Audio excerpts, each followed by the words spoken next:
When we first started Imago Work, we had the vision of, we said our vision was to create a movement of inclusive workplaces. So for us, the big picture, like at the end of, say, in 10 years from now, we want to see many companies in Hanoi, but all throughout Vietnam, create positions and open up jobs for people with intellectual disabilities, for neurodivergent individuals, for people with cognitive differences. Those are the people that have the least opportunity for work. We're in our 4th year, so Imago Work has been around for 4 years. We started our first year training 4 students. Second year, we trained 5 students. The 3rd year, we trained 9. And then this year, we have 14 students. Now, some of those have done 2 years with us. And so when we started in the beginning, the first year, we had 3 partner businesses. And now we have 10. So in Vietnam, we've got 10 companies that have received our students either for work experience or for internships. 4 of those companies have offered us salaries. The goal is that our students can get at least minimum wage for their hourly work. But some students start out at an internship level with some kind of stipend. So we have 4 companies that do that. We have 7 students right now that receive some kind of money, some kind of compensation for their work. That's on the work side.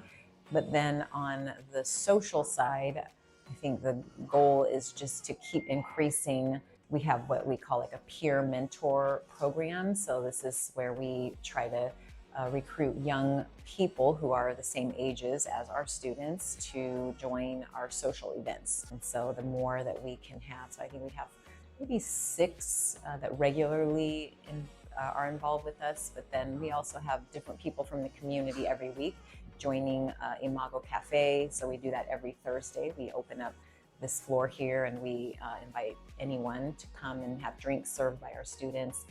So that part is, I would say, on the impact is on the social side for our students. So impacting their work life through job placement, impacting their social life through regular connection with their peers in a natural way, making friendships. We just also want to have them be involved in the community. So that means that, so one of the interesting and fun activities that has been organized through Imago is that the families have organize a swim team. And so that we have a group of students that swim every Saturday. They actually some of them have competed in Special Olympics in swimming. We'd like to see, and some of our students are involved in dance clubs, different activities in the community. But where we want to help to improve that involvement is that it's not just a group of neurodivergent individuals go do this activity by themselves. We always want to see them integrated with the community and with their peers doing the same activities. So that's the impact we have had, but what we really envision.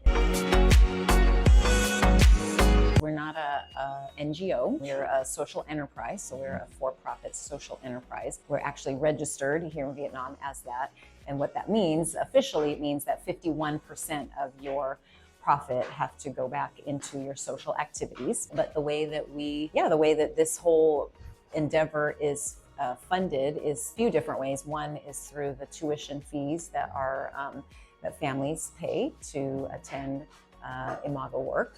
And then for families that cannot afford the program, we are also trying to always have a scholarship fund available so that we can support families that are fit but maybe can't quite afford it. Then we also, of course, through the coffee business here, so we have a real business. We actually roast coffee on our site here. The Simple Coffee team, they roast coffee every week. We sell bags of coffee to local stores and restaurants here in Hanoi. Then we also have our shop that serves drinks every day of the week from, I think, 7 to 9 p.m. So anyone can come and have coffee here and hang out with friends. And so all of this is what goes into making this a sustainable social enterprise. For me, number one, most important is that the focus is always on people. So if it's the staff that you're working with, if it's our Imago team, If it's the students, the families, it's the relationships that we respect them, that we listen to them, that we hear their stories. You know, you're about talking about other people's stories, that first and foremost, they are humans who have their own journey, who have their own story. So every family that comes in, we spend time with them, listening to their background, their story, what their hopes and dreams are. And then I think it's just learning how to keep this relationship going through the whole journey. So they join, they're with us here, and then as they go out to work, we still continue with them, hearing how is it going, and just having that relationship with them is, I think, for any workplace, any organization, any social enterprise, is very important. And then that those people that you're really having these relationships with, they should understand the vision also, and they can have a lot of communication of the vision, so they understand what is this about, what's the point of it. They see the deeper purpose and the meaning of what's happening here, so we all understand that it's not just, we're not just training, doing lessons in social skills and life skills for our students. The purpose is that we are all together trying to change the mindset of the community. We're all together trying to make a network of inclusive businesses, so that everybody just somehow trying to really communicate that vision a lot, and then help them, the families, the students themselves, the staff. We all are always communicating that with outside. So I will say, maybe seems strange, but like simplicity and beauty. You know, for anything you're doing, that it shouldn't be too complicated. There should be some beauty, aesthetic to it. I feel like that's something so important for humans. So, you know, that comes when we thought about having a space for the coffee shop and for our students. We wanted something bright and beautiful, and that shows that every human that comes in here, they deserve, you know, this kind of a space of beautiful light and openness. So I think, so whatever you're doing, somehow if you can incorporate some aesthetic element to it, or some beauty, nature, but then also simplicity, that it's not too busy, not too complicated. You know, our students, they don't need a lot of like sensory input. They don't need too many loud noises, too many lights, just to be simple and calm. I think that can be actually some principles that you can apply to any social enterprise you want to do, because it's you have some focus and it's simple.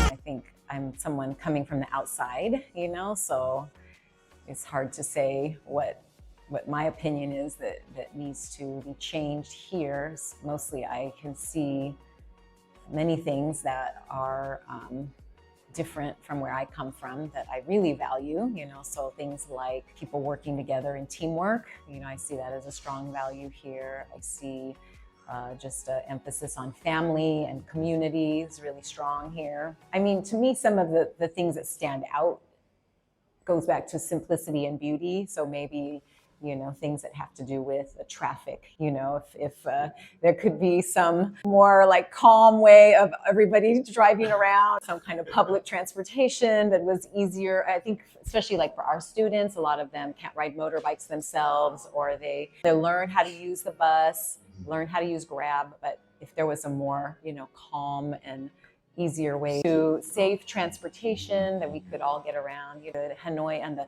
positive side, you know, Hanoi is growing and developing so quickly. So that means everywhere you look, there's some building being built, there's some building being knocked down. I think that's just a result of quick development, you know, of the city. I think what I really admire in the young people that like to be change makers, I think among the young, more of an emphasis on the environment. And so really trying to be more, having things that are more environmentally friendly in the packaging and the way we treat our waste management, in the treatment of the ocean. I mean, if I speak about specifically about the area of disability, advocacy, and the need for people with disabilities, it would be safety, it would be accessibility. So they need to be able to go into buildings, you know, if they have to use a wheelchair. When we built Simple Coffee, we made sure we have an elevator, we have a ramp. we need more places like that so that people can get around on their own. We need education that is more suitable for people that have disabilities, especially if they have intellectual disabilities. So they have ways to have access to early intervention programs and then education opportunities all the way up from primary school all the way up to high school and then into college. I think that's a big need here. More training in the colleges for more development of teachers in the area of special education. Well, first of all, with you knowing yourself, becoming someone who is aware of your own background, own areas that you see that you need to grow in, that you need to change in, then also looking at the community around you and seeing what needs there are in the community, identifying the needs in the community and seeing, is there some kind of fit between who you are and what kind of needs that you see in the community, and then identifying those needs. You can't do it by yourself, so you need to find a group of people that are also passionate about that and work together and use the design thinking process where you try something and then maybe it doesn't work the first time. You can readjust it and try it again and reiterate it until you find something that can work.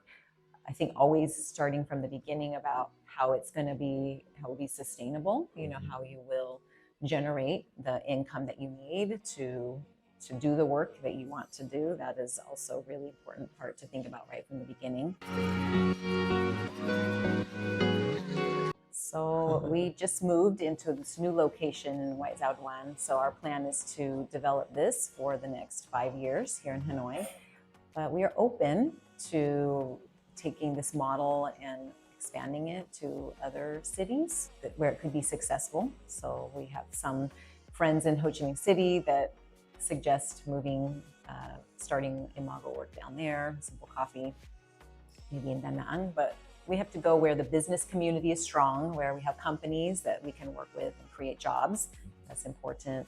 And then just also everything is through natural relationships and connections. So if we have some friends or family that are willing to work with us to help start it in another location, I think that would be, we would love to see that happen, but with local leaders. So not us really leading those efforts, but then we would have to raise up local leadership to lead those. I would love to see a model adapted to go into maybe smaller communities. So we have friends in Hai Dương or Thái Nguyên. What would it look like to do something similar but scaled more for a smaller community? So we need some young people, I think, to come up with some creative ideas for how you can do that in a smaller area. But it's still the same thing, looking for these young adults, thinking through what kind of companies exist in that community, looking at what kind of jobs could be matched with those young people. I think then how to fund it is interesting part also. How would it be funded in the smaller communities? So it's a challenge, but I really hope maybe some of your young readers, your young listeners out there can be up for this kind of challenge.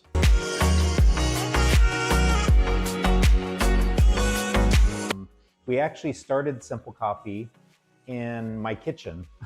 I went to Bangkok one summer to visit my friend Jason, who is the founder of Simple Coffee, and I really liked his model and asked if he was interested in having a business partner and to open Simple Coffee in Vietnam. And so he agreed, and he taught me everything I know about coffee. Before I started Simple Coffee Vietnam, I just like coffee. I didn't know anything about coffee, and so I had to learn a lot about coffee. Had to learn myself how to roast coffee. And when we started, we did not have a coffee shop. We just had a wholesale business. So we would package coffee in coffee bags. We would package it in coffee bags, and then we would sell it by wholesale to mini markets and other restaurants. So that's how we started. And then when we got enough wholesale business started, then we had the idea to open up a physical retail coffee shop. And so in 2018, we found a really good location on the lake in Westlake, and we opened up our coffee shop there. And it was a great location for us for 5 years, and we had really good landlords that really enjoyed having a coffee shop on the bottom floor of their building, and so it was a very good relationship. But we quickly outgrew the space because of Imago Work getting bigger with more students, and then also wanting to sort of improve our business for Simple Coffee and try to get more customers in the shop. But that shop was too small to put more customers in, so we decided to look for a new location, and we found this great location here in Star Lake. One thing to know is that nobody really sells coffee. Starbucks, they sell a comfortable place to spend time with your friends, right? But people don't go to Starbucks necessarily for the coffee. And so I think for us, we had that idea too, that we're not just selling coffee, but we wanted to create a space that is more of a space for the community. If you read our tagline, it says coffee brings people together. And we thought we wanted a space where people could come together and not just enjoy coffee or work on their computer, but think through how they could do something to make Hanoi a better city. And for us, we wanted to be involved in that as well, trying to make Hanoi a better city. And because we have a son with Down syndrome, we decided that what we could do with our experience as parents, and then also some of the connections that we have in the disability community, is to make a space that's inclusive and welcoming to anybody with any kind of either physical ability or intellectual ability, that they could come into our space and feel comfortable, but then also come into our space and work with us. And we really want to create a very quality program, both for Imago Work, but then also for our coffee shop. For the last 5 years, we feel like we know the coffee business very well now. For the last 3 years, we've been running Imago Work. And so now it's time to take those two things that we feel very comfortable with and make sure that we blend them together into one thing. And so that's kind of what we're working on right now, is blending Imago Work and Simple Coffee together so that we can be a model for inclusion, a model for vocational training. So our hope is that other businesses will look at what we're doing and do something similar to what we're doing. We hope to grow the program to use this building at its maximum capacity. So both for coffee customers, but also for the training program. Right now we have about 14 students in the building, and we think we can maybe squeeze 20 students in here. And so we want to be able to grow the program to its maximum capacity. And after that, a long-term vision, things work out well, we would hope to reproduce what we're doing maybe in another location in Vietnam.